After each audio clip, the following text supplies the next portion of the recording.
ಹಾಸನದ ಅಧಿದೇವತೆ ಹಾಸನಾಂಬೆಯ ದರ್ಶನಕ್ಕೆ ಇವತ್ತು ಕೂಡ ಭಕ್ತರು ಸಾಗರೋಪಾದಿಯಲ್ಲಿ ಬರ್ತಾ ಇದ್ದಾರೆ ಅನ್ನೋದರ ಮಾಹಿತಿ ಲಭ್ಯ ಆಗ್ತಾ ಇದೆ. ಹಬ್ಬದ ದಿನ ಆಗಿರೋದ್ರಿಂದ ಕುಟುಂಬ ಸಮೇತರಾಗಿ ರಾಜ್ಯದ ಮೂಲೆ ಮೂಲೆಯಿಂದ ಕೂಡ ಭಕ್ತರ ಪ್ರವಾಹವೇ ಹರಿದು ಬರ್ತಾ ಇದೆ. ಇನ್ಫ್ಯಾಕ್ಟ್ ಇವತ್ತು 11ನೇ ದಿನ. ಇವತ್ತು ಕೂಡ ಅಪಾರ ಸಂಖ್ಯೆಯಲ್ಲಿ ಭಕ್ತರು ಬರ್ತಾ ಇದ್ದಾರೆ.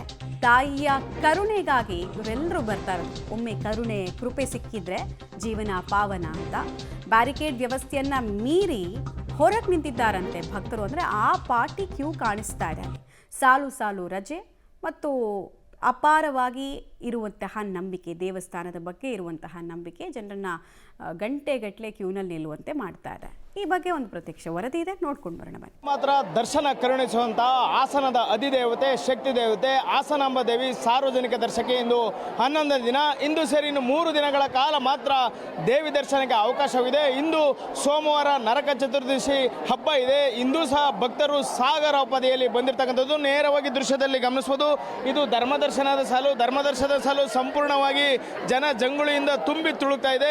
ಮುಂಜಾನೆ 3 ಗಂಟೆಯಿಂದಲೂ ಸಹ ಸರತಿ ಸಾಲಿಗೆ ಬಂದು ದೇವಿ ದರ್ಶನಕ್ಕೆ ಭಕ್ತರು ಕಾಯ್ತಾ ಇದ್ರು. ಬೆಳಗ್ಗೆ 6 ಗಂಟೆಗೆ ಸಾರ್ವಜನಿಕ ದರ್ಶನಕ್ಕೆ ಗರ್ಭಗುಡಿ ಬಾಗಿಲನ್ನು ತೆರೆಯಲಾಗಿತ್ತು. ನಿನ್ನೆ 8 ಗಂಟೆಗೆ ಪೂಜಾ ವಿಧಿವಿಧಾನಗಳಿದ್ದರಿಂದ ದೇವಯ್ಯ ಗರ್ಭಗುಡಿ ಬಾಗಿಲನ್ನು ಬಂದ್ ಮಾಡಲಾಗಿತ್ತು. ಹಾಗಾಗಿ ಬೆಳಗ್ಗೆ ಸರತಿ ಸಾಲಿನಲ್ಲಿ ಹೆಚ್ಚಿನ ಸಂಖ್ಯೆಯಲ್ಲಿ ಜನರು ಇದ್ದಾರೆ. ಇಲ್ಲಿವರೆಗೂ ಸುಮಾರು 20 ಲಕ್ಷಕ್ಕೂ ಅಧಿಕ ಭಕ್ತರು ದೇವಿಯ ದರ್ಶನವನ್ನು ಪಡೆದರೆ ಸುಮಾರು 17 ಕೋಟಿಗೂ ಹೆಚ್ಚು ಆದಾಯ 1000 ರು 300 ರು ಹಾಗೂ ಲಾಡು ಪ್ರಸಾದ ಮಾರಾಟದಿಂದ ಬಂದಿದೆ.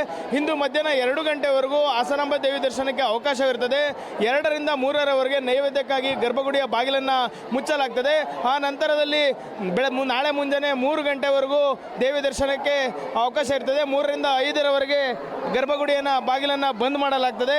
ಇನ್ನು ಮಂಗಳವಾರ ಮತ್ತು ಬುಧವಾರ 2 ದಿನ ದೇವಿ ದರ್ಶನಕ್ಕೆ ಅವಕಾಶ ಇರ್ತಕ್ಕಂಥದ್ದು. ಹಾಗಾಗಿ ಭಕ್ತರ ಸಂಖ್ಯೆ ಇನ್ನೂ ಹೆಚ್ಚಾಗುವಂಥ ಒಂದು ಸಾಧ್ಯತೆ ಇದೆ. ಜಿಲ್ಲಾಡಳಿತ ಈಗಾಗಲೇ ಬರ್ತಕ್ಕಂಥ ಭಕ್ತರಿಗೆ ಸುಮದರ್ಶನಕ್ಕೆ ಎಲ್ಲ ವ್ಯವಸ್ಥೆಯನ್ನು ಮಾಡಲಾಗಿದೆ. ಆದರೆ ನಿರೀಕ್ಷೆಗೂ ಮೀರಿ ಜನರು ಬರ್ತಾ ಇದ್ದಾರೆ. ಹಾಗಾಗಿ ದೇವಿ ದರ್ಶನ ಕೊಂಚ ವಿಳಂಬ ಆಗ್ತದೆ. 1000 ರು ಹಾಗೂ 300 ರ ವಿಶೇಷ ದರ್ಶನದ ಸಾಲುಗಳಲ್ಲೂ ಸಹ ಜನಸಂಖ್ಯೆ ಜಾಸ್ತಿನೇ ಇದೆ.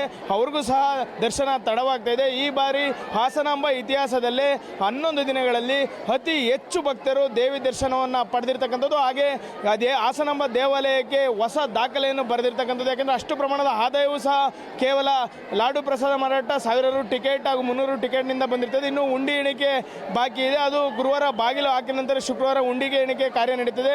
ನೀವು ದೃಶ್ಯದಲ್ಲಿ ಗಮನಿಸಬಹುದು. ಯುವಕ ಯುವತಿಯರು ಅಬಾಲವೃದ್ಧರಾಗಿ ಎಲ್ಲರೂ ಸಹ ದೇವಿಯ ದರ್ಶನವನ್ನು ಪಡೀತಿದ್ದಾರೆ. ಇವರೆಲ್ಲರೂ ಸಹ ಸರದಿ ಸಾಲಿನಲ್ಲಿ ನಿಂತು ಸುಮಾರು 2 ಗಂಟೆಗಳ ಕಳೆದಿದೆ. ಇನ್ನೂ 2 ಗಂಟೆಗಳಿಗಿಂತ ಹೆಚ್ಚು ದೇವಿ ದರ್ಶನ ಆಗ್ತದೆ. ಹಾಗಾಗಿ ಎಲ್ಲರೂ ನಿಧಾನಗತಿಯಲ್ಲಿ ಸಾಗ್ತಾ ಇದ್ದಾರೆ.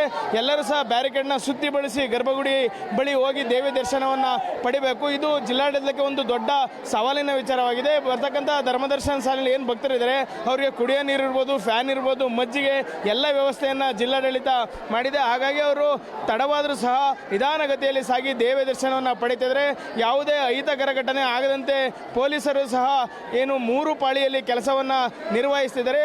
ಈಗಾಗಲೇ ಏನು ಭಕ್ತರು ಹೆಚ್ಚಾಗುವ ಸಂಖ್ಯೆ ಎದ್ದೆದ್ದನೆಯಲ್ಲಿ 400 ಎಸ್ಪಿಗಳನ್ನು ಇಲ್ಲಿಗೆ ಕರ್ತವ್ಯಕ್ಕೆ ನಿಯೋಜಿಸಲಾಗಿದೆ. ನಾಳೆ, ಇವತ್ತು ಮತ್ತು ನಾಡಿದ್ದು ಹೆಚ್ಚಿನ ಸಂಖ್ಯೆಯಲ್ಲಿ ಭಕ್ತರ ನಿರೀಕ್ಷೆ ಇದೆ. ಬುಧವಾರ ರಾತ್ರಿ ಸಿದ್ದೇಶ್ವರ ಸ್ವಾಮಿ ಜಾತ್ರಾ ಮಹೋತ್ಸವ, ಕೆಂಡೋತ್ಸವ ಇರುತ್ತೆ. ಹಾಗಾಗಿ ಕೊನೆಯ ದಿನವೂ ಸಹ ಅಧಿಕ ಸಂಖ್ಯೆಯಲ್ಲಿ ಭಕ್ತರು ಬರುವಂಥ ಒಂದು ಸಾಧ್ಯತೆ ಇದೆ. ಇಂದು 6 ಗಂಟೆಗೆ ಗರ್ಭಗುಡಿಯ ಬಾಗಿಲು ತೆರೆದ್ರಿಂದ ಬೆಳಗ್ಗೆಯಿಂದಲೇ ಭಕ್ತರು ಸಾಗರೋಪಾದಿಯಲ್ಲಿ ಬಂದು ದೇವಿ ದರ್ಶನವನ್ನು ಪಡೀತಿದ್ದಾರೆ. ಧರ್ಮದರ್ಶನ ಸಾಲಿನಲ್ಲಿ ಕನಿಷ್ಠ 5 ರಿಂದ 6 ಗಂಟೆ ಆದರೆ 1000 ರು ಸಾಲಿನಲ್ಲಿ 1 ರಿಂದ 2 ಗಂಟೆ ಆಗ್ತಿದೆ. ಅದೇ ರೀತಿ 300 ರು ವಿಶೇಷ ದರ್ಶನ ಸಾಲಿನಲ್ಲಿ 3 ರಿಂದ 4 ಗಂಟೆ ಆಗ್ತಿದೆ. ಆದರೂ ಸಹ ಭಕ್ತರು ಸಮಾಧಾನದಿಂದ ದೇವಿಯ ದರ್ಶನವನ್ನು ಪಡೆದು ಇಷ್ಟಾರ್ಥ ಸಿದ್ಧಿಗಾಗಿ ಪ್ರಾರ್ಥಿಸಿ ತೆರಳ್ತಾ ಇದ್ದಾರೆ. ಕ್ಯಾಮ್ರಾ ಪರ್ಸನ್ ನಾಗರಾಜ್ ಜೊತೆ ಶಶಿಧರ್ ಬಿಸಿ, ಪಬ್ಲಿಕ್ ಟಿವಿ, ಹಾಸನ. ನೋಡ್ತಾ ಇದ್ದೀರಾ. ಹಾಸನಾಂಬೆ ದೇವಸ್ಥಾನ ಅಂತ ಅಂದರೆ ಅದು ಭಕ್ತಿಯ ಪರಂಪರೆಯ ಪಾಠಶಾಲೆ.